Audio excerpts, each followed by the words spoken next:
Chapter 4. There was nothing like a jolt of pure, animal terror to ground a fellow after an out-of-body experience. Colin froze exactly like a rabbit, momentarily ceasing even to breathe, as a flood of stress hormones absolutely cleansed his system of any lingering transcendental dissociation. His last cogent memory of having ascended so far beyond himself was a lingering and rapidly fading insight into exactly what those microdoses of biological chemicals were and how they worked, and then even that had vanished, leaving him just a frozen mammal in the gaze of an apex predator. Atraximos unfolded himself without hurry, every motion as smooth as if planned in advance, and as sinuously elegant as a dance. The dragon rose to his feet, uncoiling his tail and raising his serpentine neck to gaze down at Colin from its incredible maximum height, nearly grazing the ceiling of the enormous vault. His wings snapped fully open, sending a gust of air whispering around the entire room and back, then folded them once more along his rigid spine. "'Tis the prime benefit of a carefully cultivated reputation," said the dragon in a surprisingly smooth and cultured baritone that resonated through the very floor with the sheer power of his enormous lungs, "that one's time is seldom wasted by the unworthy, for those lacking courage and imagination dare not trespass in this of all domains. I hope most earnestly that you do not disappoint. Do strive to entertain me in your last moments, little thief." He was talking? They were going to talk? Just like that, Colin snapped out of it, able to plant a foot on familiar ground. Even under the pressure of life and death, talking was something he could do.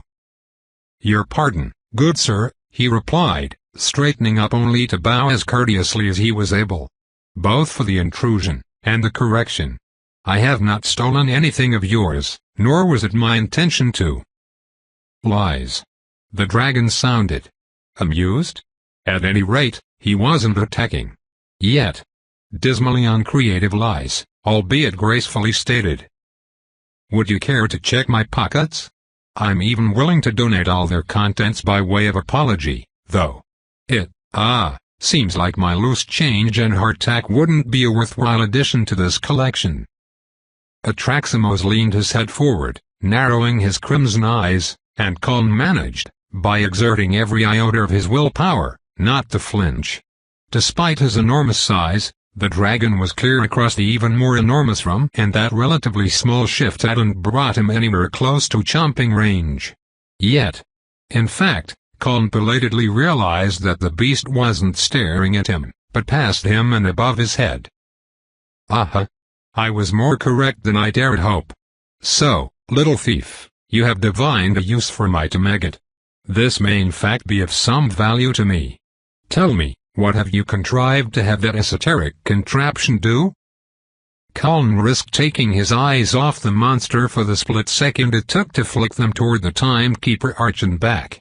The clocks were all reset, still pointing to noon. Of the shadow crystal there remained no sign, though the transparent housing in which he had placed it was now marred by scorch marks. Despite what he had irrationally half expected, the dragon did not lunge across the room during that one eye blink. "With the greatest possible respect? I don't think you would believe me if I told you."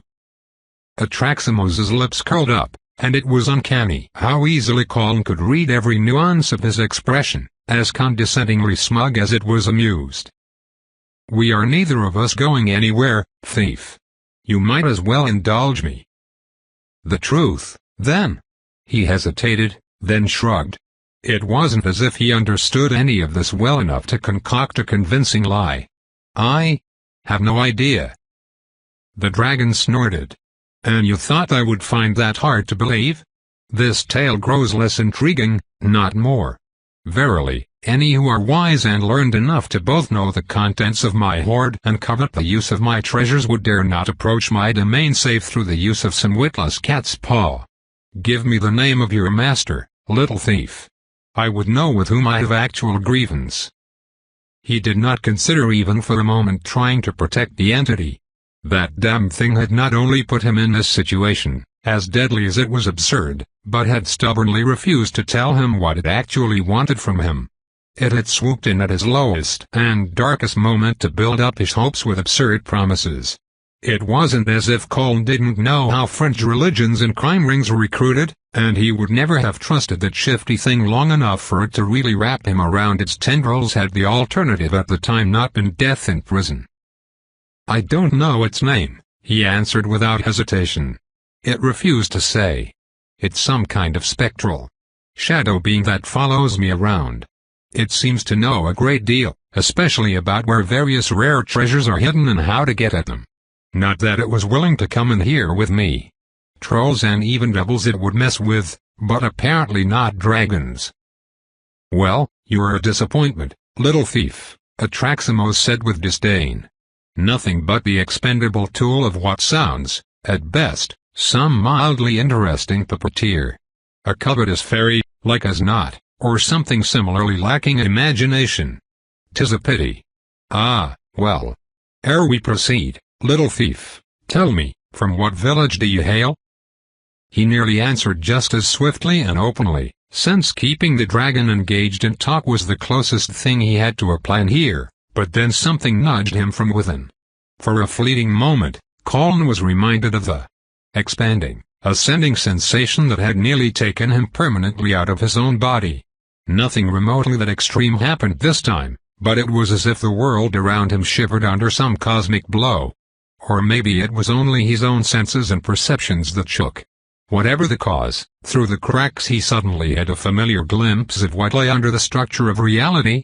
All around him were patterns of energy, a world composed of mingled abstract mathematics and the inscrutable pressure exerted on them by magic and life. And something in the dragon before him resonated. He sensed. It was inscrutable, and gone in a second, leaving him standing there purely contained in his mortal mind once more.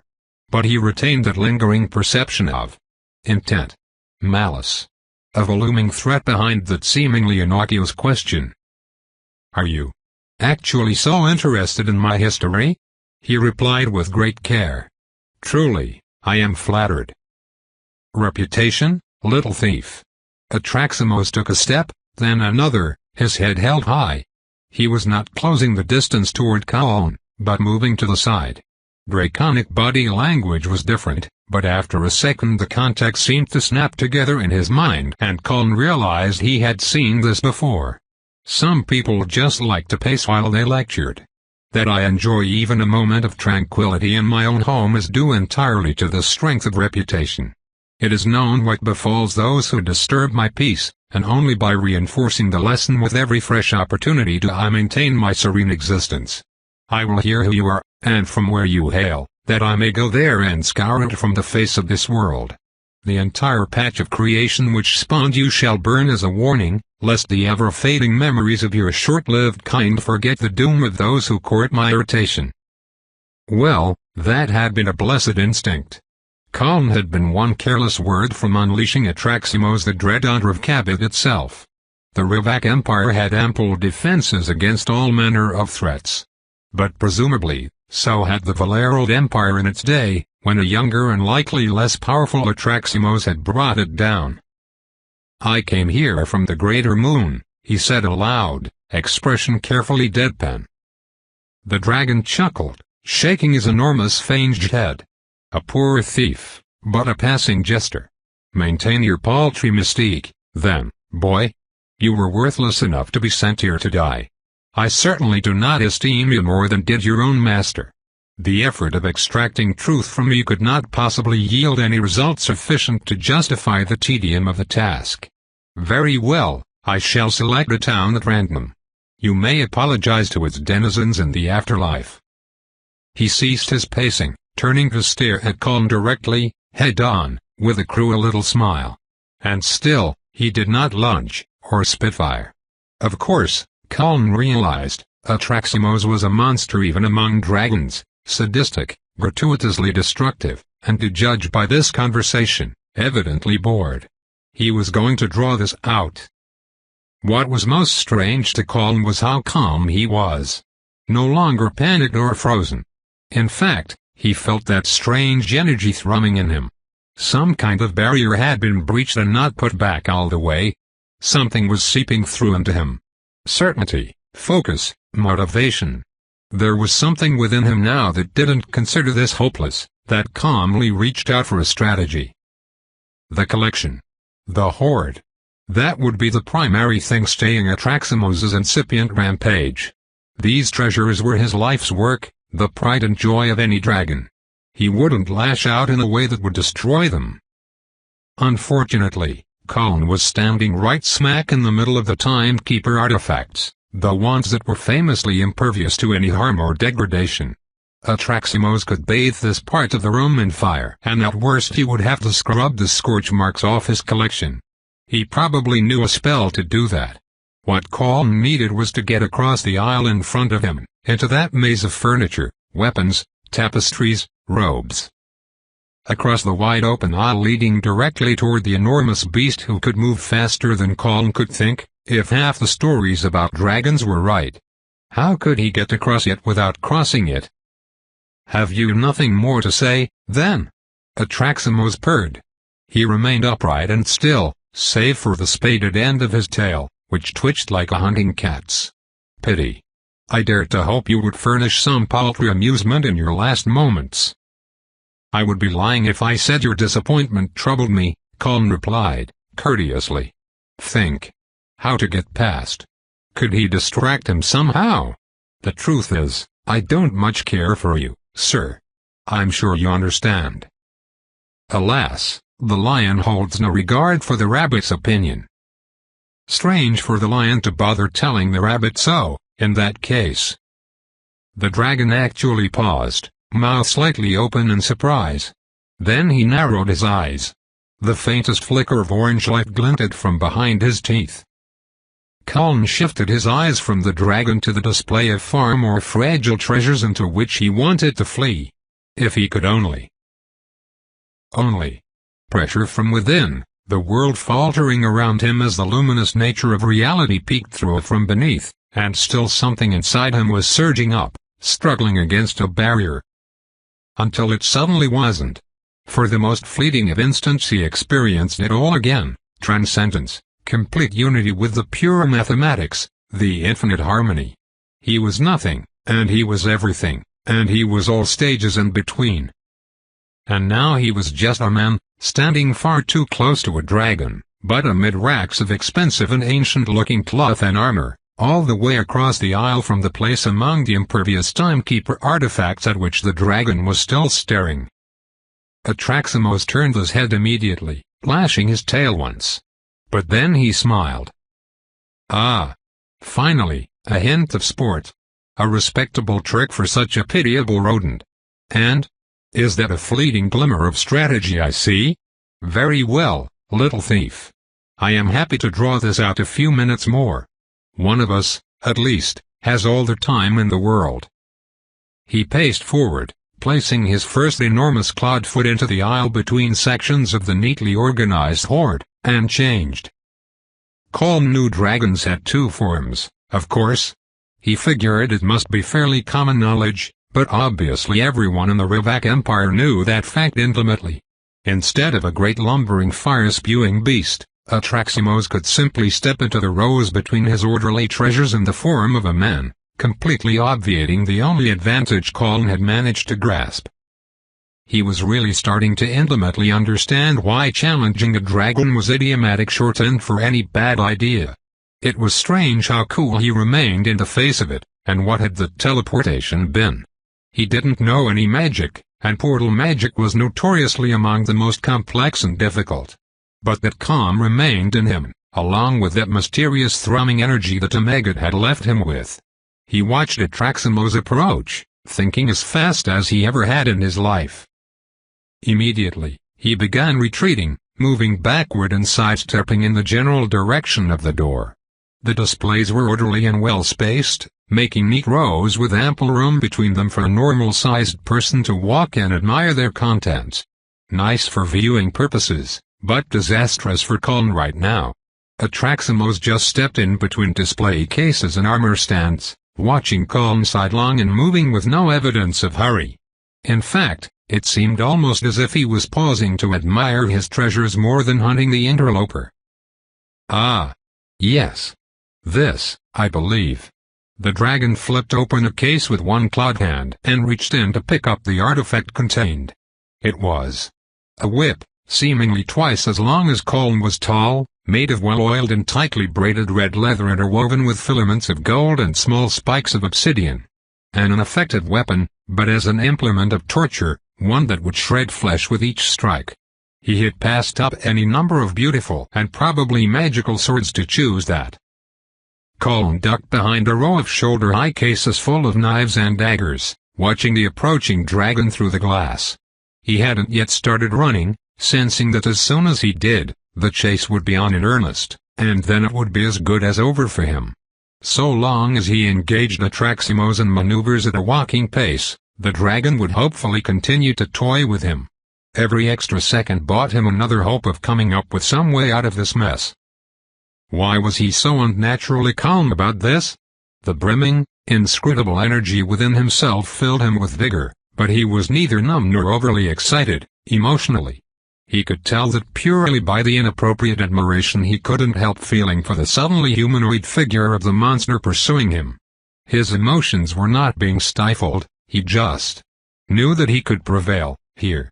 It made no sense. In this form, Atraximos was most certainly pretty enough to be worth staring at, a sight Colin might have taken his time to enjoy under any other circumstances. The general proportions of draconic to human features Colin was familiar with, having seen depictions of the Empress in books, statues, and murals his entire life. His forearms from the elbow down and legs below the knee were covered in scales, as was his serpentine tail. His fingers were tipped and permanent claws that looked like they would make it difficult to hold things. Not that he seemed to have trouble with the whip, and for feet he had large digitigrade talons like a bird's. They added considerably to his height despite the rest of his proportions being basically human-like in size, making the dragon loom head and shoulders taller than Colin. The same horns sprouted from his hairline, arching back over his skull, and of course he retained those crimson eyes with their vertically slitted pupils. His long hair, though apparently human in texture, was a vivid crimson that didn't look quite natural. Everything else was human. Unfairly so. Colin continued to backpedal, putting a rack of thread of gold tapestries between himself and the dragon. He was trying not to look at below the collarbone, which Atraximos had inconsiderately made more challenging by wearing nothing but a kilt in this form. He was pale, like the people of these northern countries, his aquiline features narrow, perfectly symmetrical and apparently sculpted of living marble, right down to his cruelly arrogant smirk. Impeccably refined muscles slid fluidly under alabaster skin with every step, every taunting flick of that whip, and Colin felt a moment of nostalgia for his brief experience of pure animal terror. If only he could be sensibly afraid right now, he probably wouldn't be distracted by extremely inappropriate appreciation of the flawless physique now bearing down on him with murderous intent. First Actria, and now this asshole. Why were the hottest people always monsters? Is that truly the fastest you can run, little thief? Atraximos flicked the whip off to one side, a seemingly off-handed gesture that nonetheless made it crack like thunder. His voice was still a warm baritone. Deprived of the thundering volume of a dragon's massive lungs, it retained the velvety smooth texture of cultured delivery. I wouldn't want to cut short our time together, Colin replied. Why, are you not enjoying yourself? The dragon laughed, flicking the whip again. Truly, your regard for yourself is without boundary. This from a dragon, Colin muttered, retreating around an armor rack. Not as quietly as he'd thought, apparently, or perhaps a dragon's hearing was as impressive as a dragon's everything else. Atraximos paused mid-step, eyes narrowing to crimson slits. The petty injuries such as your kind are capable of inflicting I can brush off, with the certainty that your lot is to suffer unimaginably for your arrogance. But insult from the likes of you I shall not countenance. Colin could barely pay attention to the words, menacing as they were. Something had begun to shift when the dragon opened his mouth, and rose all through his little speech. That ineffable power surged up in him again, and now it almost seemed to have learned. The entire problem with his brief out-of-body experience had been his utter lack of control over the effect, but now it was as if the opposite was true. Rather than a vast scope of perception and limitless power with no understanding of how it worked or how to use it, the force was suddenly melded perfectly with his instincts, but he couldn't discern at all what it was doing. Only, with absolute certainty, that it was reacting correctly to protect him, providing the assurance that it would get him out of this. And so he wasn't even surprised when the Traximo suddenly lashed out with the whip and his arm moved of its own accord to block the strike.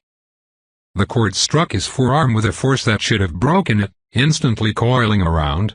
Obsidian spikes, sharper than the finest knives, dug viciously into his flesh from every angle. Colin's sleeve was instantly shredded. And that was all. It filled him to bursting, glowed vibrantly from his arm where he had caught the whip, not physically, or visibly, but with a new sense he had not possessed minutes ago. He could perceive the subtle energy blazing against the ancient enchanted weapon. And especially the dragon's own power. Atraximos narrowed his eyes and yanked. Colin braced his feet, pulling back. He was caught in a tug-of-war. With a dragon. And it was a draw. Only his instinctive awareness that showing weakness here could be a lethal mistake impelled him to keep his expression rigidly controlled, while inwardly he reeled, flailing about for an explanation. The entity. It had told him, in as many words, that if he came in here and followed its instructions fully and precisely, then on the way out, if he needed to, he would absolutely be able to slay a dragon. For all that the wretched being had stubbornly refused to tell him its true plans or desires. It had never actually lied to him. At last, a hint that you may provide some fleeting sport, Atraximos said, but with a notable decrease in his offhanded jocularity. He jerked the whip again, inadvertently providing Colin another insight into how this worked. The power in him flared in response to the dragon's action, not, he intuited, to the pull of muscle exactly, but to Atraximos's intent, to the very fact of him taking action against Colin. Have a care, little thief, this artifact is the crowning treasure of the Motsonadal civilization, now 25 centuries extinct. Its worth is greater than the entirety of whatever muddy province spat you out. Holding his gaze, Colin twisted his wrist, grabbing the whip. Razor-edged obsidian barbs dug fruitlessly into his palm as he used the increased leverage to pull back, increasing the tension on the weapon. Well, we must be respectful of history, mustn't we? For the record, I'm not the one going around swinging the priceless artifacts at people. Critical of my methods, are you? Atraximos said softly. He shrugged. I'm just saying. You've got claws.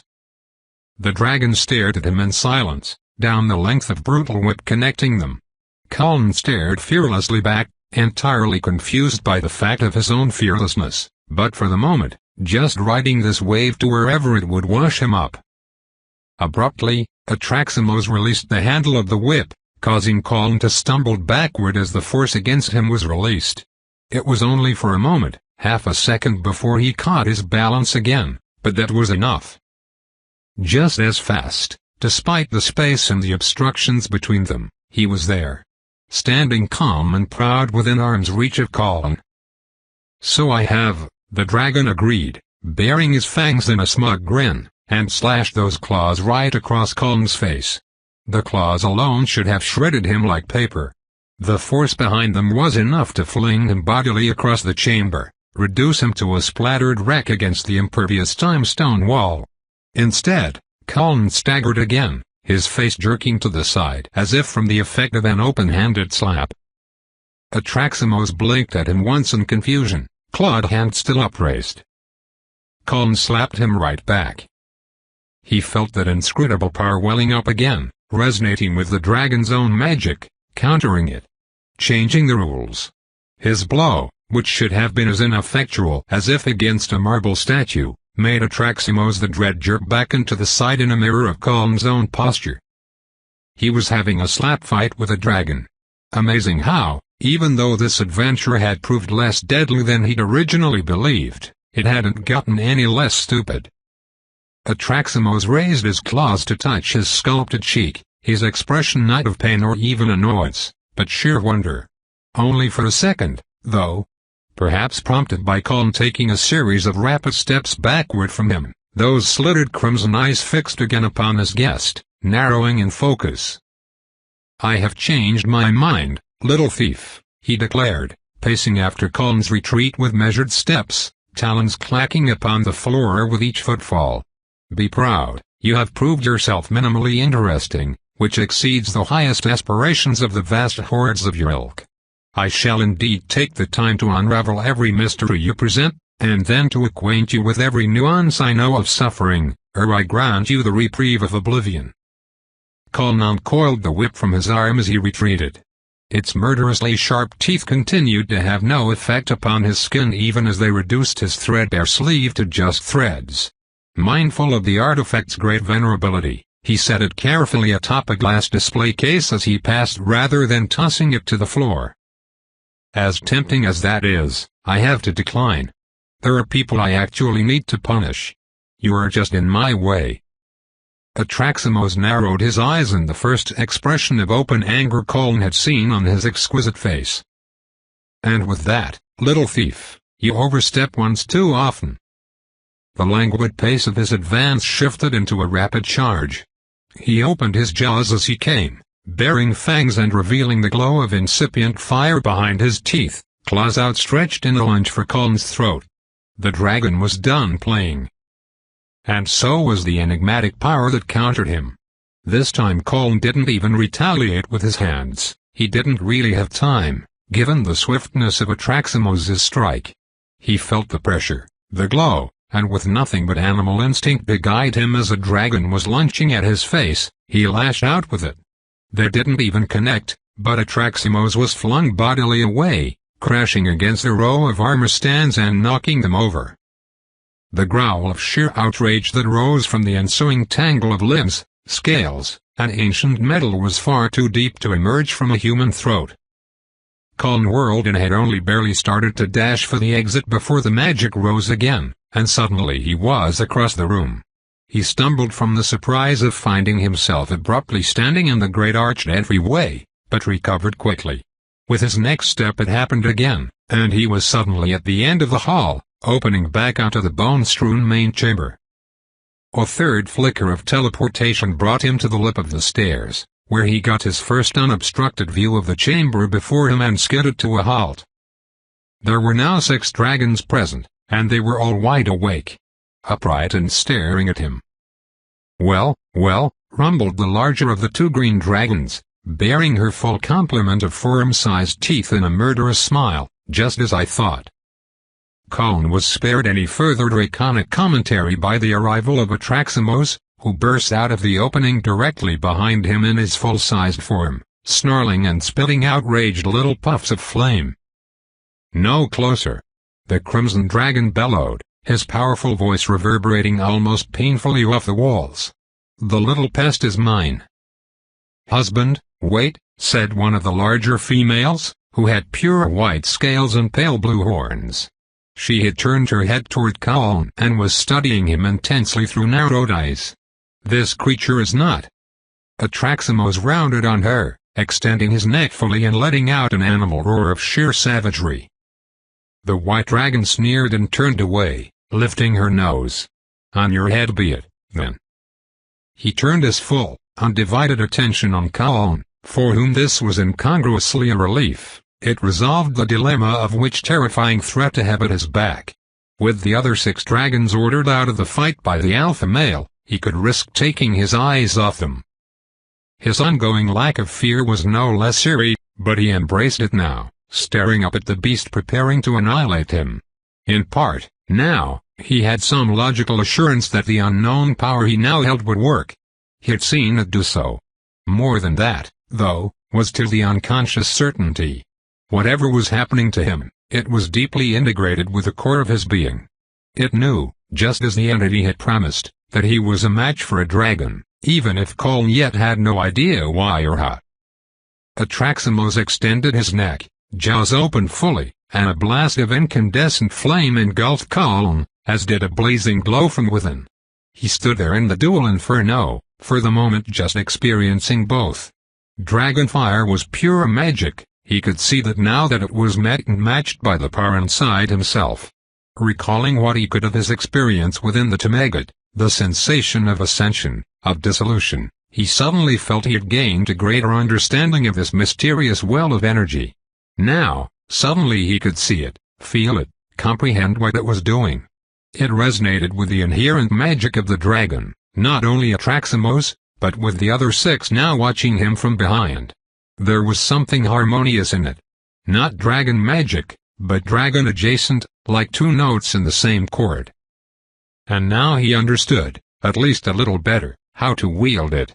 Remembering the entity which had saved him, and then the instinctive response he had used back in the treasure chamber, he reached out with his mind and pushed. The flames of Atraximos the Dread were snuffed out. Dead quiet hung in the chamber, even breath still to leave only the distant gurgle of water and omnipresent ticking of timekeeper machines. Colin stood unscathed under the stares of 7 shocked dragons, as untouched as the impermeable timestone of the floor itself, while to either side of him a swath of strewn bones had been reduced to ash. Not even his clothes were singed. "What are you?" Atraximos demanded, showing open frustration now. "I'm a scribe," he said. "A good scribe, thank you very much."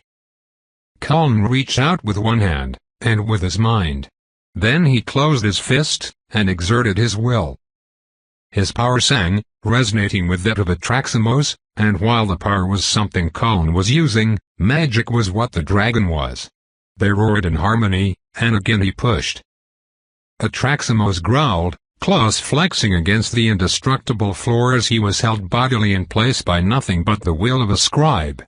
Colin could feel him struggling, physically, and with the vast arsenal of spells he knew. Multiple kinds of magic added their resonances to the silent song connecting the 2 of them, but they all stemmed from the dragon's essence, an essence that was now under Colin's control. It was heady, having the life, the existence of such a being, in his grasp. In many other circumstances, the gravity of it would likely have made him question himself, stayed his hand. But this was Atraximos the Dread, a murderer countless times over. Slaughterer of kingdoms, destroyer of a once great civilization. A monster of legend, for whom no fate was too cruel. Colin pushed, in the opposite direction from what he had been shown by the helpful goddess who had brushed his mind. Atraximos expanded, not physically, not yet, but his essence. Growing wider, more diffuse. The dread dragon whined, struggling impotently against the grasp of the little human. The light which gleamed across his glossy scales intensified, as if he were lit from within. Colin knew what it was like to lose himself, to disperse utterly. He had come right up to the edge of it. He remembered that sensation, projected it outward, then gathered his will and pushed hard. The monster of the Evervils vanished into a drifting cloud of glittering powder on the air, and then even that faded. That was the end of Atraximos the Dread, no daring heroics, no violent struggle, not even a sacred sword. He was simply snuffed out, wiped from existence like so much dust. Colin turned around and raised his chin, staring fearlessly at 6 dragons. Anyone else? Chapter 5. Ugh. It was the white dragon who broke the ensuing silence, in a tone of utter contempt. "Why, you little thug! Did you have to vaporize him? Boy, have you any idea what the corpse of an elder dragon is worth? In spell reagents and crafting materials alone." All 5 of the other survivors swiveled their long necks in unison to glare at her. "Oh, roll those scandalized eyeballs back into your heads," she sneered. "A thing does not cease to be true because you find it personally unpalatable." "That aside," rumbled the larger of the 2 greens, returning her baleful stare to Colin, "we now have the matter of this creature, in the middle of our home." "A thief is a thief," snarled the red one Colin had seen earlier, whose black-edged crimson scales gave him that shimmering effect. "The little beast came here to steal, and he murdered our father. Right in front of us." "Oh, please," drawled the blue dragon, the first of the family Colin had seen when he crept into their lair. "You're only upset about that because now you'll never have the chance." "Not that you were ever going to anyway," added the smaller green. So far, the red seemed to be the only male of the group. At his sister's comment, he turned to her, hissing loudly. She hissed right back. "None of that matters." The red barked. "He is alone, and we are 6. We can." "I am not entirely sure we can," the larger green said pensively, turning to the white. "Is this creature what I think it is?" "Yes, he's a godling," the white replied, tilting her head and peering quizzically down at Colin. "And definitely was not when he slithered in here." We all sensed that moment of apotheosis. Godling? Apotheosis? What exactly had the entity gotten him into? All this time, the elder green mused, now likewise examining Colin. Atraximos had something in his hoard which could do that. No. No. The white shook her head, still staring down at him. He hid part of something. This fledgling brought something else in which completed the process. Didn't you, little thief? You know, I rather resent that, Colin stated, finding himself still eerily calm, though by this point, the first-hand evidence that he could destroy a dragon added some context to that assurance. I'll answer to intruder, if you wish, but I haven't stolen anything. That depends upon jurisdiction, said the black dragon, the last to speak. And also female? That younger red really was the only male in the family, then. This one had a similar pattern to her scales, black, but each bordered in glossy gold, which made her scintillate beautifully in the chamber's dim light with every tiny movement. Now, her lips curled up in a cunning smile as she studied Colin. In some countries, to use an object without its owner's knowledge or consent is considered theft. In others, not. But I know of no polity in which the act is not some manner of crime. Not that that isn't interesting, said the blue, but let's be honest, laws are not really applicable here. Between dragons and an intruder in their lair, the only question which matters is, can we take him? We all saw what he just did to Atraximos, the smaller green added. What was that? How did you do that? Colin chose his words with great care. Showing weakness or vulnerability here would be a deadly mistake, so he could not admit ignorance. But making any claims about anything he didn't understand could very easily betray that ignorance, considering that these creatures undoubtedly knew more than he did about, well, everything. I fear no answer I can give to that would satisfy you. Oh, I don't think that was even his idea, the white dragon rumbled. He probably wanted to slip back out without waking any of us.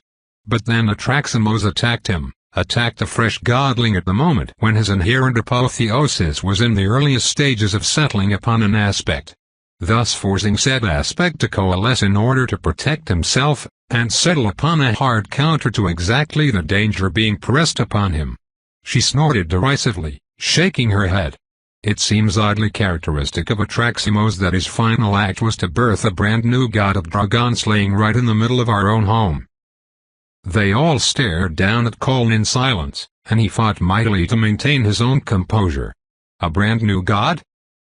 So, the older green asked at last, can we take him? Oh, unquestionably, answered the white, and at her unpleasant smile Colin instinctively tensed. Oddly, he did not feel the power welling up in him. Because, he realized, it had nothing to respond to. Of these 6 dragons, none were actually about to attack him. 6 of us, including 3 elders of great stature, against one brand new baby godling? It's not even a contest, no matter what his aspect is. I estimate we would only lose half our number in the process. The red reared up in surprise, as did his blue and green sisters. Their elders continued staring at Colin with more poise. Well? The white prompted, her grin widening. Who wants to be first? With a heavy snort, the elder green sat down, piles of bones crunching beneath her immense bulk as she folded all 4 legs under herself, then laid her wings flat against her back. The posture made her resemble a titanic, reptilian swan, and more importantly, Colin realized, it was a gesture of peace. That was not a pose from which to launch an attack. Mother. The smaller green prompted, frowning up at her. I have never known you to back down from a worthy foe. Oh, indeed, and a battle against a divinely endowed dragon slayer is always a challenge to be relished. I feel rather differently about confronting a creature that can apparently vaporize me by thinking about it. What an ignominious end to my legacy that would be. Yes, I think one dragon meeting such a laughable fate is enough for one day, agreed the blue, also sitting down on her haunches. I cannot believe I am hearing this, raged the red. In contrast to the others, he crouched, glaring at Colin in a posture that was clearly preparing to lunge. Even if it costs. Enough, Venomax, stated the black dragon in a quelling tone which actually made him freeze. I refuse to waste my life or yours in such an attempt. Unless I badly misjudge them, neither of your sisters or their mothers is so reckless, either. So we just let him leave? The blue asked. In contrast to Venomax's outrage, she seemed only curious. The white dragon snorted. I think he has caused as much trouble here as need to tolerate it. Let the little creature pass. It's not as if he stole from my hoard. Can we really say we have not been wronged, though? Asked the black dragon. Let us not pretend Atraximos will be mourned, but it is not as if we have all accepted his dominance for all these years for no reason. The absence of a power such as that cannot be concealed for long, and will have effects we shall all feel keenly, beginning quite soon. Oh, just leave it, Izyroa, snorted the white. There's nothing to be gained from this little pest except... Izyroa. Colin's outburst caused her to fall silent and all six to turn their attention back to him. For his part, he reflexively stepped forward, staring up at the great black dragon with a fresh perspective. She was usually depicted in this form embellished with colossal golden ornaments on her neck, tail, limbs and horns, none of which were in evidence. Also none of the sculptures and paintings captured that golden scintillating effect of her multi-hued scales. Colin had only ever seen her portrayed as a black dragon. Now that he thought of it, though, she was often described in texts as shining or glittering. He had always taken that to be grandiose poetic license, not literally accurate. It is you, he gasped, then by instinct alone sank to one knee. My empress. Oh, grand, spat the white dragon. Now there'll be absolutely no living with her. Then I was right, Izyroa murmured, arching her neck proudly and smiling down at Colin. You're Riva.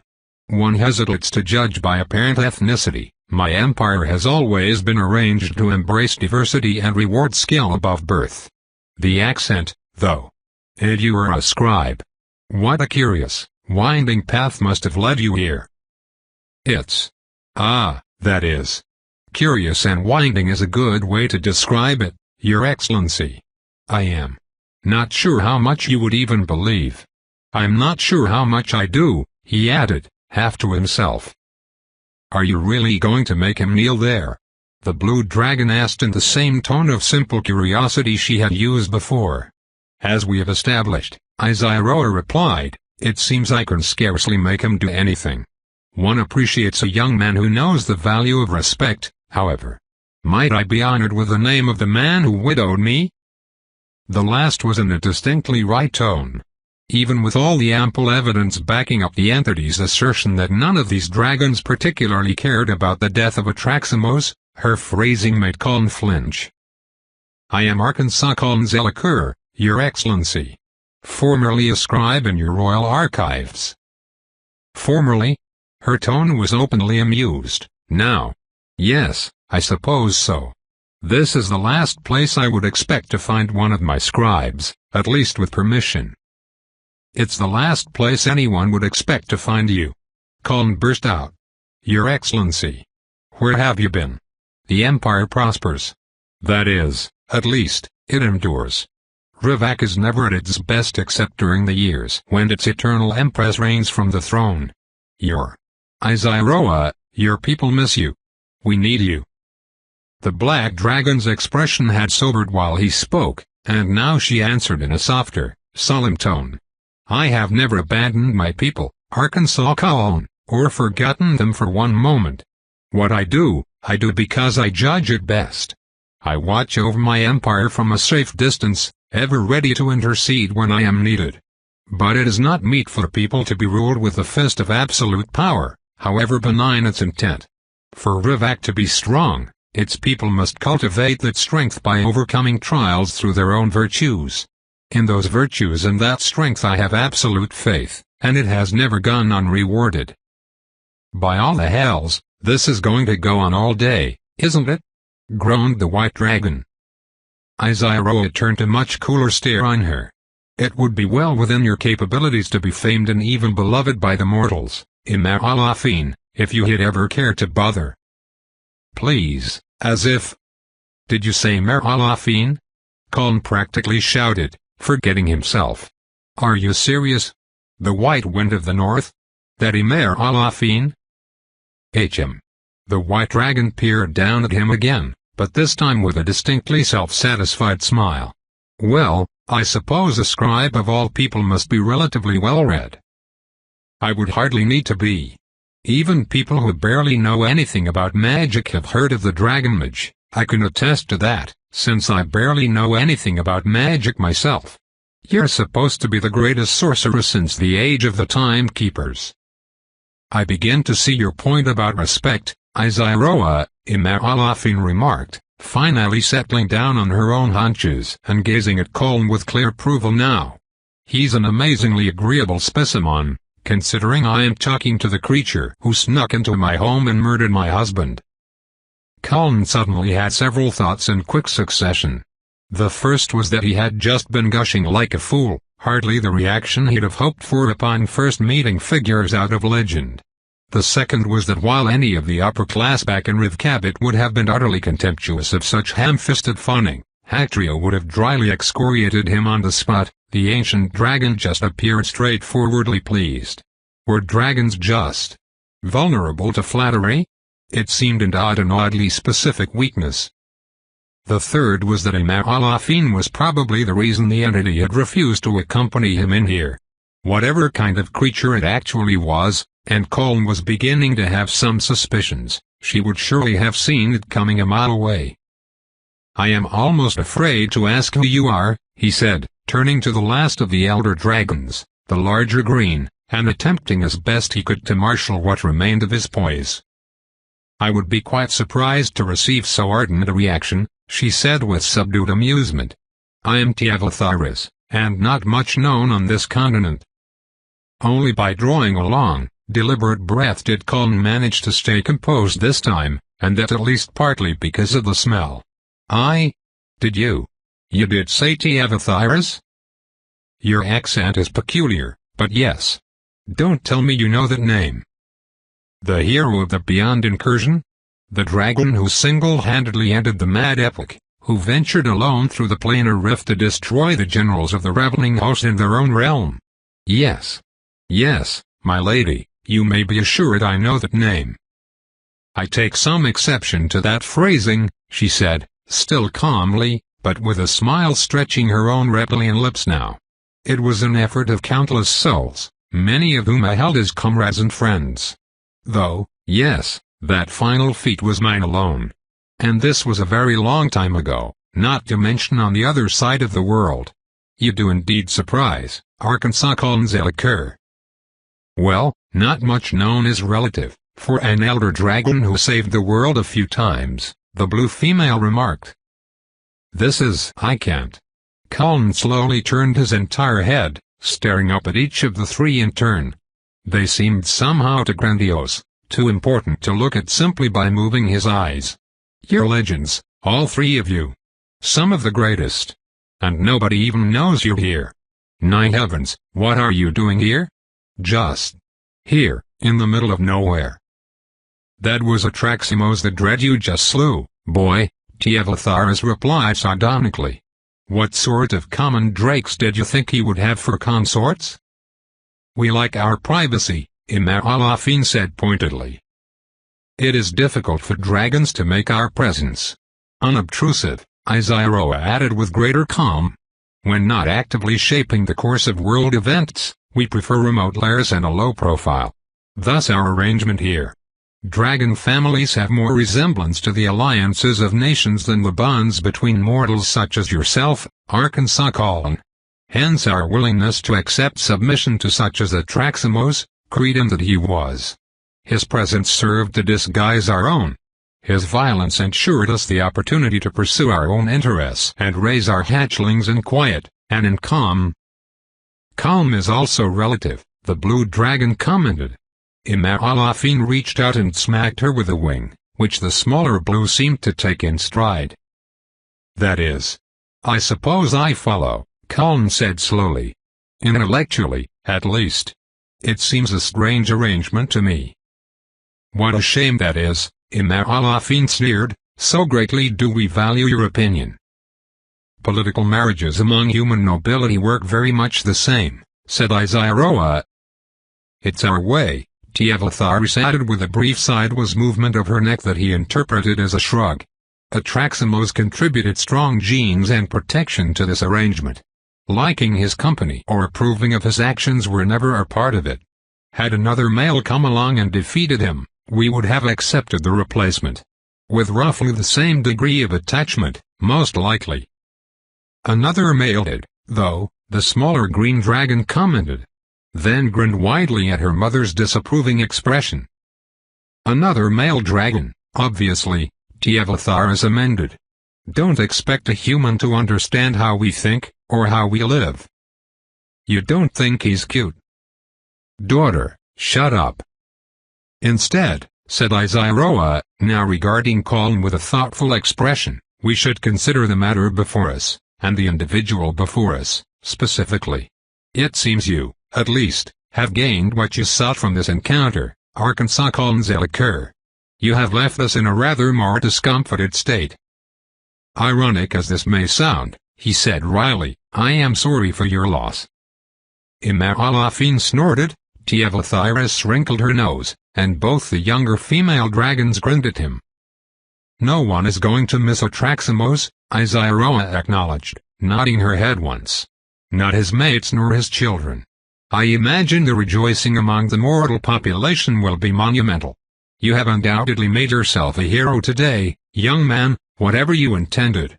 We, meanwhile, have lost our protection, and our privacy. Even if you refrain from boasting about this, the secret will be impossible to keep for long, and then our lives shall be exactly the parade of would-be dragon slayers and other riffraff that creates an impossible environment in which to raise children. All three of us are more than a century old. Venomox exclaimed in exasperation. I'll be delighted to see any of you acted for once, Imalafine rumbled. So, Arkansas Colin. Izairoa stepped forward until she stood in the middle of the rough semicircle made by the other dragons, directly at the foot of the stairs. Black and gold scales flashing bewitchingly in the dim light, she lowered her neck to meet Colin's gaze from up close. Golden eyes with vertical pupils bored into his own from a reptilian face long enough to snap him up in a single bite. I think it would be meet for you to offer some recompense for wrongs you have incidentally done to the widows and orphans you have made this day, in the course of attaining your own heart's desire. I should like to think a public servant of the Rivak Empire would evince this much character, at least. Or shall you be the first in many a year to misplace my faith? Once again he inhaled slowly, steadying himself. Once again the sharp, acrid stink of the dragon's lair helped to focus him. This time, though, the emotion he had to bring quickly under control was anger. That, he said in a very careful tone, is tawdry manipulation, and beneath you, your excellency. Izairoa lifted her head further, staring down at him along the full length of her nose, but he pressed on before she could respond. Based on your explanation, I suppose I'm willing to accept that you are passive beneficiaries of Atraximos' 6th century rampage, rather than active participants. It's not as if I would be qualified to judge you anyway. But Atraximos was nothing more than a vile monster. I can't make myself regret anything about his demise, least of all my own role in it. And for the 6 of you, I find I have no sympathy.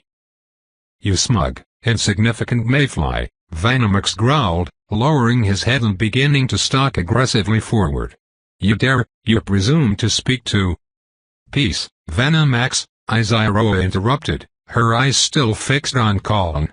In conversational conflict, as in any other kind, one must know when to recognize defeat. Our guest is correct. Mother, he protested. He is, though, said Tiavathyres, dipping her head deeply in acknowledgement when Colin looked over at her. Atraximos was a beast and little more, despite his surpassing power. We who have benefited from the carnage he wrought have no grounds to complain now that he has been ended. Grounds, Imaralafinhoft. I've never known that to stop any of you from complaining. Nor me, for that matter. Then we're back where we started, said Colin.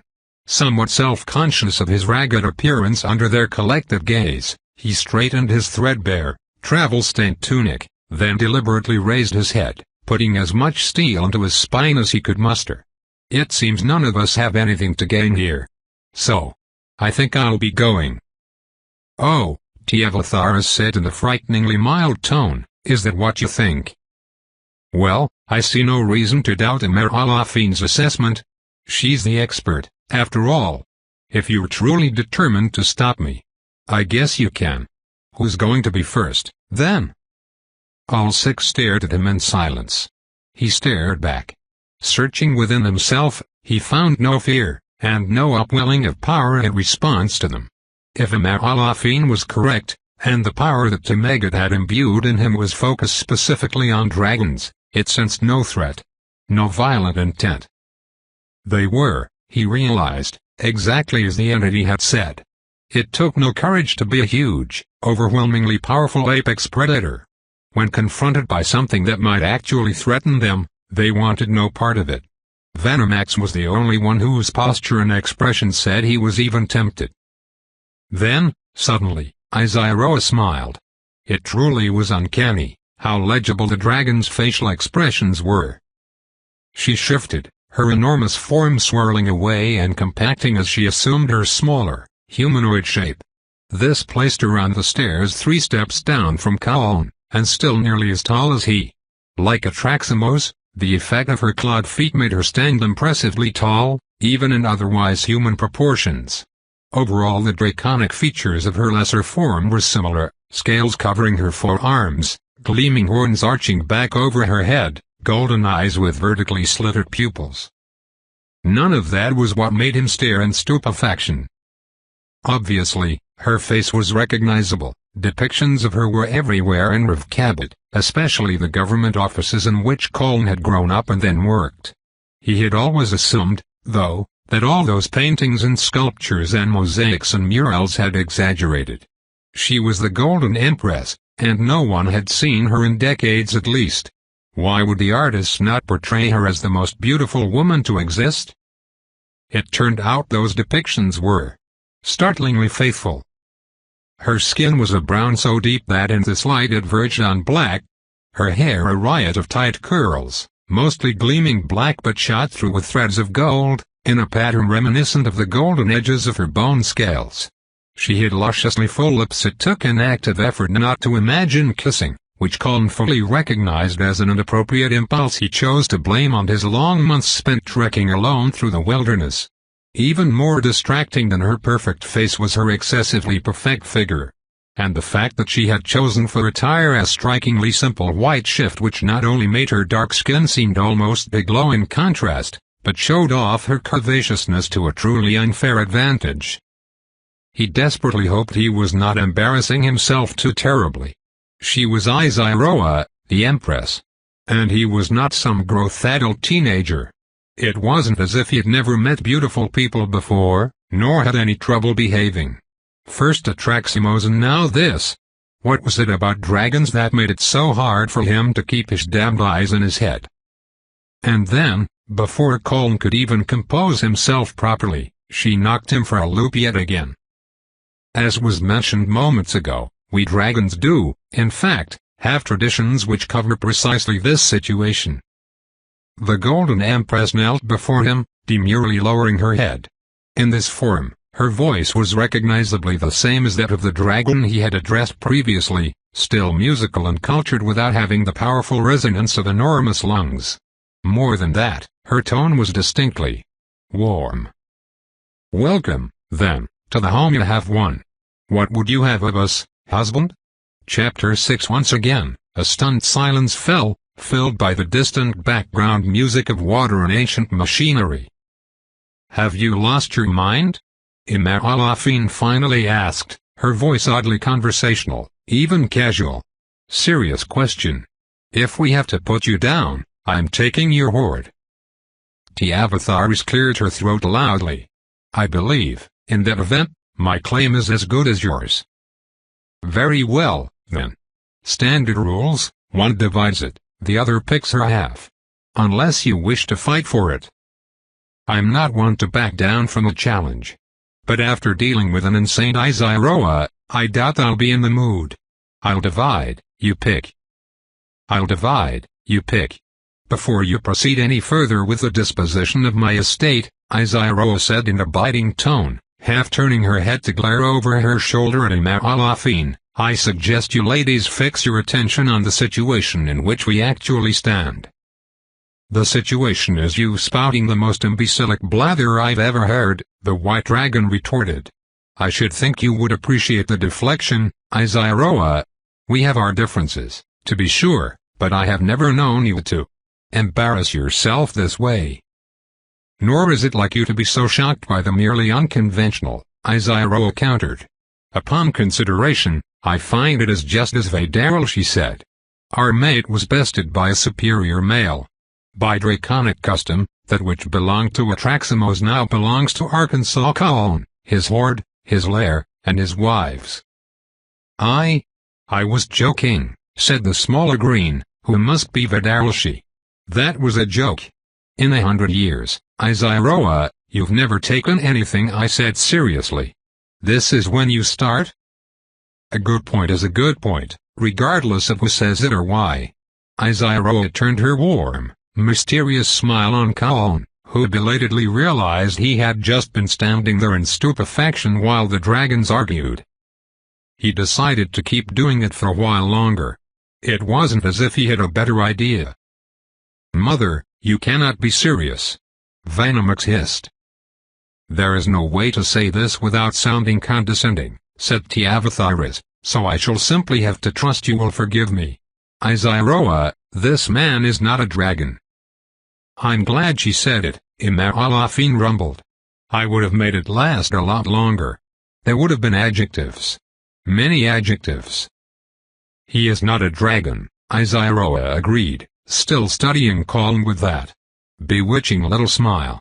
By all the gods, she was lovely. And he himself, Colin realized, was in something akin to shock. Heavens only knew what his face looked like right now. It couldn't possibly be the best presentation he'd ever put on. He is a godling. He has demonstrated himself to be a match for any dragon in power. If you cannot find it in yourselves to be intrigued by what he is, consider what he will be. Godlings are rare indeed, Tiavatharis mused, now studying Colin with a contemplative expression.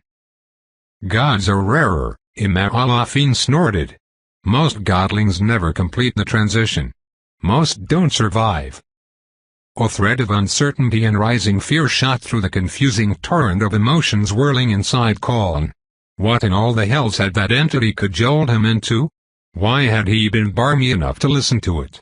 He could be off to live as a rich advisor to some backwater king, not up to his nickin'. In what, exactly?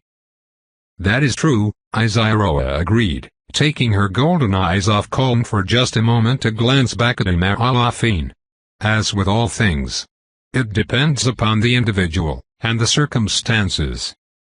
Another short silence fell. Colin sensed that this would be an appropriate point for him to say something. He legitimately couldn't think of anything. Then the blue dragon chuckled. Vanomax turned a stare of anger and betrayal upon her, which she ignored. How embarrassing that I was so slow to catch on, Tiavatharis said suddenly. Or perhaps, too hidebound. I thank you for walking me through it, Iziroa. Your logic is indeed sound, and one must not be too bound by convention. Her body shifted, swirling away in a display of power that Colin not only saw but found he could feel through the dragon-aligned energies at rest inside him. Which was interesting, but he spared little thought for it, being fully occupied by the sudden presence of yet another unfathomably beautiful individual. Really, it had to be the circumstances. The stress. He was a man with all the usual needs, but until today he'd never found himself too horny to focus when it mattered. But, damn. She was, of course, like the others, long taloned feet, scaled forearms, claws, serpentine tail, arching horns, slitted green eyes. Her hair was also green, and trimmed above her shoulders. While Izyroa and Atraximos in their humanoid forms had both corresponded to human ethnicities Colin recognized, he did not know what people, if any, Tiavatharas resembled. She had skin several shades darker than his own, with a uniquely tawny hue. Her cheekbones were high and aristocratic, her eyes narrow and tilted upward at the outsides. In contrast to Izyroa's simple attire, she wore a garment the likes of which he had never seen before, seemingly constructed of arrangements of beads and metal plates that made it resemble armor, if armor could be made entirely of jewelry. And if any armor would leave so very much of her bronze skin exposed. Displayed, in fact, to her full advantage. She was nearly as curvy as Izyroa, but more trim, her limbs lean and defined. Her abs looked like he could grind wheat on them. Colin babbled helplessly. Tiavatharas smiled at him. It was the same calm, wry smile he'd seen several times already on her reptilian face, but also, definitely the knowing expression of a strikingly beautiful person accustomed to rendering others speechless on sight. And then she knelt before him, right beside the Empress, lowering her green head. I cannot but acknowledge your strength, husband. By right of conquest, I am yours. I am very confused, Colin admitted. Maybe not the most impressive position he could take, but at least it was a complete sentence. He's confused, muttered Vaidaralshi. Venomox slapped his tail against the floor in agitation, scattering old bones, but seemed unwilling to interject again now that Izyroa had stated her position. It's not as if we can force your hand, Imar Alafin, Izyroa said, glancing over her shoulder again. But, if you'll forgive me for pointing it out, should you find the arrangement untenable, your position here. Oh, there's no need for that, Imar Alafin huffed, pacing forward. Her daughter made way, watching expectantly, as the white dragon approached the steps. This is rather a departure, you know. I cannot say I'm entirely sanguine about the idea. But, having taken a moment to consider, well, in the worst case, if I find him too unbearable, I can always leave later. She shifted just like the other two, and then was standing before him on the stairs. She, like Atraximos, took the humanoid form of one of the local Evervals people, eerily pale, with blue eyes and hair as white as her scales. Imar Alafin was also the most voluptuous of the three, her soft figure a contrast to Tiavatharas. Or, well, maybe not that much different, he just had a better view of it. Because. My, Imar Alafin said with open amusement, smirking at him. The strongest reaction yet. It's not a contest I'd ever have entered on purpose, but any victory is sweet. Izyroa shot her an irritated look, and Colin belatedly shut his jaw, wrenching his gaze back above her neck by sheer force. Mother, the blue dragon said, grinning, it's customary in that form to add clothing. What? Oh, drat. Imar Alafin glanced down at her nude body disinterestedly. Details. I can't remember the last time I even did this. Let's see. Light coalesced around her, swirling into dust, clinging to her form and solidifying. She was left in a gown of pale blue, threaded through with faintly iridescent patterns. It was a beautiful dress, if simple in design. Colin felt a pang of loss, and then furiously resolved to get himself under control before he got into real trouble here. Be honored, husband, Imar Alafin instructed, kneeling before him. Few indeed even among dragons have been able to command my submission. I shall expect you to maintain your worthiness. Indeed, I believe we all expect great things from you. Just wait, please, Colin begged. Ladies, this is overwhelming. What is going on? I can't take over as I'm not even a dragon. Why is he the only one here with the sense to see that? Venomox snorted. You are something altogether more rare, said Iziroa, still smiling up at him. Worth, I believe, making an exception for. There are some of a dragon's duties you cannot perform, Tiavatharis added, her immaculately sculpted lips curling up on one side. And things you will doubtless expect that we will find confusing. There will be accommodations and compromises to be made, husband. But I guarantee you will find all of us more than pleasing enough to compensate. Colin stopped breathing for a second and had to restart manually. It hardly seems necessary to enumerate all that you stand to gain by this arrangement, husband, Imaralafine added with a fetching little smirk. You were brave enough to seek your destiny within a dragon's own lair, and have proven yourself worthy to claim it. Why hesitate now? He forced himself to stop. Stop reeling, stop reacting, and think. Inhaling, exhaling. Confused emotions whirled within him, but Colin deliberately separated himself from them, a trick he had been taught as an apprentice. When there was work to be done, the mind must be calm and the hand steady. The three heart-stoppingly gorgeous dragonesses offering themselves to him just gazed up at him from their kneeling positions. They were all smiling, now. Wise, sly, knowing smiles. The expressions of women who were in full control of a situation. It was surprisingly easy, now that he made the effort, to push aside the torrent of lust they had so easily ignited in him. That was a skill Colin had practiced, and it was purely embarrassing that he'd fumbled it this badly so far. Attractive people, and people rich enough to hire attractive people, had innumerable reasons to stick their meddling fingers into the royal archives. Yes, these women were beautiful, more so than any other person he'd ever seen. They were offering him power, wealth, and pleasure beyond reckoning. But why? Once he asked himself that question, he knew he had to get out of here. It was the entity all over again. No, worse. It was Hatria, and the Lord Scribe. It was people with power and knowledge, attempting to tie strings around him. Strings they could then pull at their leisure, to make him dance. Strings they could cut, when it came time to discard him. This was only a new variation of a familiar pattern. He didn't need to know what was going on to know what would come after. Ladies. Colin was pleased to find his voice calm again, even and poised as it should be. I am more honored by this than it is possible for me to express, and I say that as someone who has made the command of language his life's work. Surely no mortal has ever been paid such a compliment, and I will cherish the memory for the rest of my life. Their smiles widened in unison. However, the smile shrank. I fear I am not so wise or clever as you ladies. It would be insane to presume that I even could be. No, I'm simply not smart enough to understand exactly what you're up to. But I am not too stupid to see that you're up to something. He took one deliberate step back from them, feeling a slight welling of the power inside him as their intent sharpened.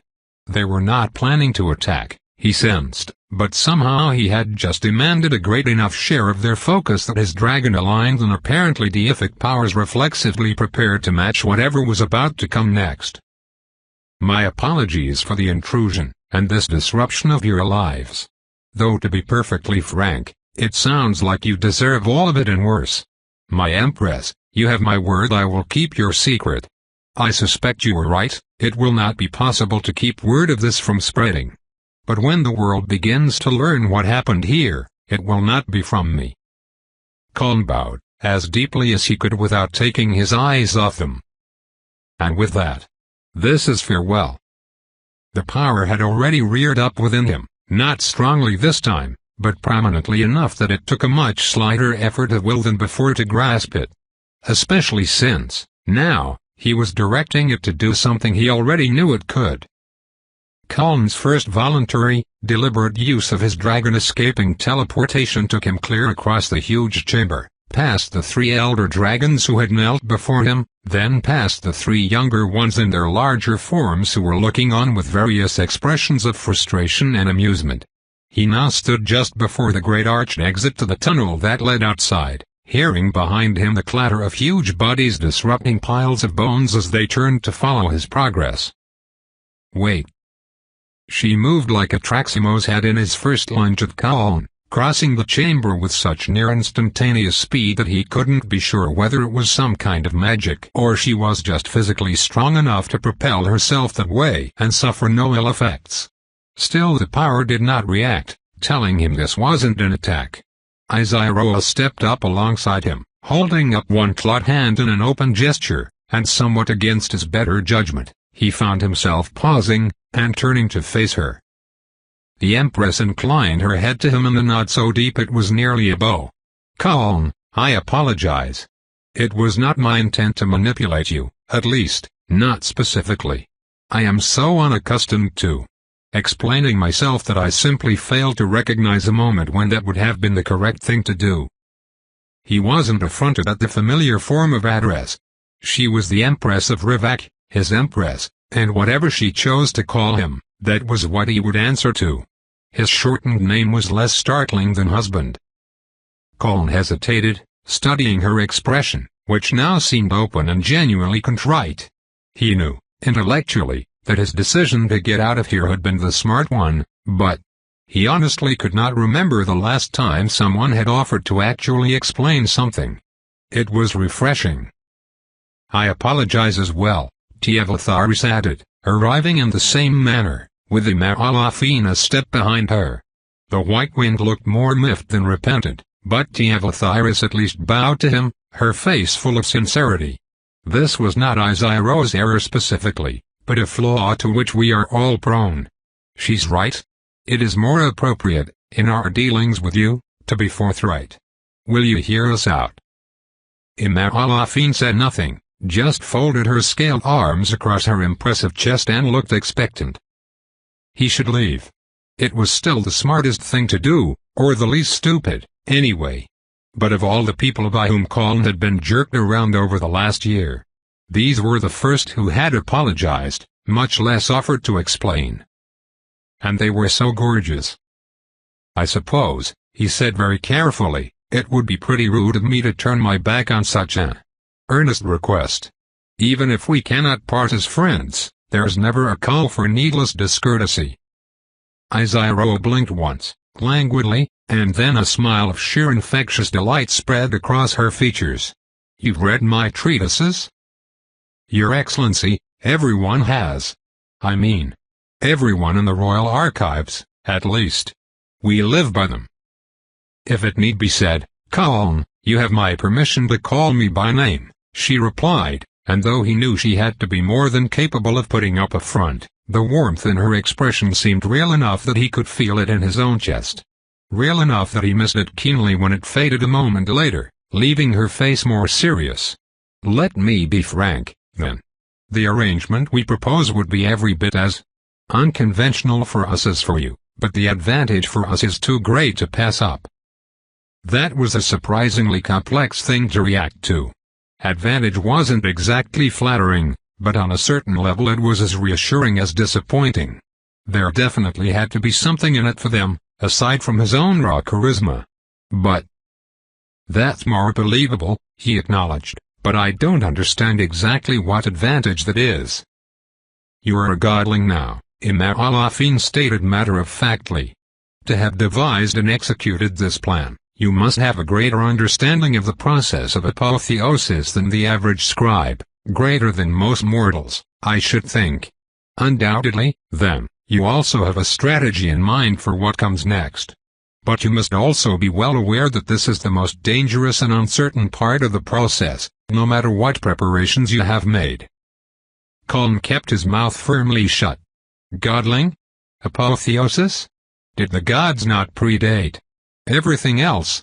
Revealing ignorance here seemed like a terrifyingly bad idea. At best, they'd decide he wasn't worth the effort after all and shoo him out. At worst, they might conclude that thing with Atraximos had been a fluke and a man with anti-dragon powers didn't need to be running around at liberty. Despite how unbelievably easy it had been to slay one dragon, he didn't like his odds against 6. Admittedly, said Tiavatharas, going from the consorts of an elder dragon to those of a godling is, at best, a lateral move, and in many senses a downgrade. This will certainly introduce a great deal of complication and effort into our lives. But, provided that we serve you well, at the end of the process we will be the consorts of a god. Isairoa smiled again, that warm, enticing smile as full of promise as it was of slyness. And to attain such a prize, we are willing to embrace a little difficulty in the meantime. I see, Colin dissembled. He saw little, at least the basic shape of what they wanted from this. And by effort and difficulty, you refer to? Guiding your apotheosis, Imam Alafin stated, smirking. The process is, let's call it finicky. Without a plan, and the rather significant power it takes to put said plan into action, even if you survive, your incipient godhead may take a form you don't much care for. Just look at the damage Atraximos has already done, locking the nature of your power into countering dragons. What a limited sort of god that would be. Aside from the fact that we have a vested interest in coaxing your godhead away from dragon slaying, Tiavatharas added, the opportunity to help shape a new god is utterly priceless, particularly if we are to spend eternity as said god's wives, as is the plan. Do not take this as a threat, Colin, but in our offer as a stick as well as a carrot. Your power is such that you could trample roughshod over every mortal you have ever known, but by the mere fact of what you now are, you move in entirely different circles, in a realm occupied by such as gods and dragons. In this realm, you are the newest and least of us, and most of your new peers are powerfully motivated to eliminate competition.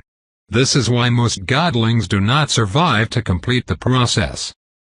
Damn the entity for goading him into this. If Col never had the wretched thing at his mercy. No, that was silly, this was entirely his own fault. He had known the whole time he was following that thing around that it was a terrible idea, and had deliberately done it anyway. No matter how sweet the bait, it was his choice to bite. A lesson that seemed relevant to his current dilemma, too. More than our guidance, the benefit of our experience and power in shaping your own destiny, Isairoa continued, her golden eyes fixed earnestly on his own, you will have the benefit of our protection. There are many powers which would move to destroy a new godling the moment they became aware one existed. Few of those would dare trifle with a godling and 6 dragons. Particularly considering who 3 of those dragons are, Imam Alafin added, raising her chin and looking smug. To be sure, the kids aren't nothing, but the 3 of us have more than earned our respective legends. Wow, we aren't nothing, commented the blue dragon behind her. That feels like a promotion, Vadaryl, she agreed. Or at least acknowledgement, Vanamax muttered. Phenorexa, do not incite your siblings, Imam Alafin snapped, glaring over her shoulder. 1,000 pardons, mother. The blue dipped her head deeply, not bothering to disguise her smirk. Well, at least now he had names for all of them. Funny how the first dragon he'd seen was the last whose name he'd learned. It needn't all be work, all the time, Isairoa said, ignoring the byplay. This arrangement, as Tiavatharas noted, will involve compromises all around. There will be something of a learning curve, for each of us. But Colin, whatever arrangements you have made to continue your own apotheosis, I am confident in asserting that we are the better option for you. Most of those powerful enough to help you will be more inclined to remove you before you truly become competition. We have a vested interest in your success, as we have explained. And further, while I would not go so far as to say we are harmless to you, the nature of your power as Atraximos forced it to develop means we are by far the least dangerous to you, in particular of any possible guides and guardians you might have. This truly is the best option, Colin, for you and for us. I believe that sincerely, upon my word of honor. And, she added, her full lips widening again in that entrancing smile, while you are learning and growing in your power, you will be able to enjoy all the privileges of the head of a dragon family. There had been quite a bit in that speech which Colin thought deserved some closer analysis, but that last bit truly caught his attention. Ah. Forgive me, I'm not very well versed in dragon family dynamics. By privileges, you refer to. She means sexual rights, Tiavatharis answered, now smiling as well, again with that sly, knowing aspect, and more than a hint of warmth. As our husband, you are entitled to have any of us at your whim. And to be clear, no more than that. We are not yours to order about, in general. A dragon's submission is conditional and specific. Though that's one of those compromises mentioned, Imaralafin mused, studying him now with a pensive expression. If we are to be your teachers and guides, this will necessarily be a more interactive relationship than normal. We were accustomed to mostly ignoring, even avoiding our last husband when he was not specifically exercising his prerogatives. I think this promises to be a breath of fresh air, rather than a hardship, said Isaroa. She blinked once, languidly, the motion too sultry to have been anything but deliberate. Her eyelashes were amazing. But there we stand, Colin. Our agenda, our desires, and how I believe it best serves your own interests to join with ours. I apologize that I was not more forthcoming in the first place. What say you, then? In unspoken unison, all three knelt again, smiling expectantly at him. With all of their feet on the same plane, now, even kneeling their eyes were barely below his own, their upswept horns rising above his hide. Dragons, even in their humanoid forms, were so tall. And Colin, once again, had to exert internal force to make himself think clearly. He didn't think that final aspect of their offer had been placed there by accident. These three surely understood the emotional effect it would have on him to be outright offered sexual obedience by three impossibly beautiful women. They were canny old creatures, and recognizing that fact helped him cool his blood before he embarrassed himself again. This was familiar. The head scribe, praising and promoting Colin for his entire life, right up until the moment he became politically inconvenient, and then casting him aside like so much trash. Hactria, all her coaxing and coaching and enticement, her sweet talk of his potential and his bright future, and the ultimate betrayal that made it clear she had planned on it from the very beginning, had known, from the first second she began twining him around her fingers, that her plaything would be burned to destruction simply by proximity to her. The entity, cajoling and manipulating him, skillfully teasing all his weak points, stoking the flames of revenge in his heart to goad Colin along this path in spite of his better judgment. Perpetually refusing to explain what it truly wanted, what it was leading him toward, placing him in this situation without preparing him at all for the repercussions. Why the hells had it wanted to make him a godling? What did it get out of that? It was all so familiar, powerful creatures who saw him as a plaything. Except he met each of their eyes in turn. Green, ice blue, fiery gold. Their gazes knowing, wise, unfathomably ancient, and subtly pleading. They had explained. Oh, it hadn't been their first impulse, but it had hardly taken any prompting to get it out of them. The first sign of resistance, and they had laid their cards on the table, told him what they wanted from him, why they wanted him.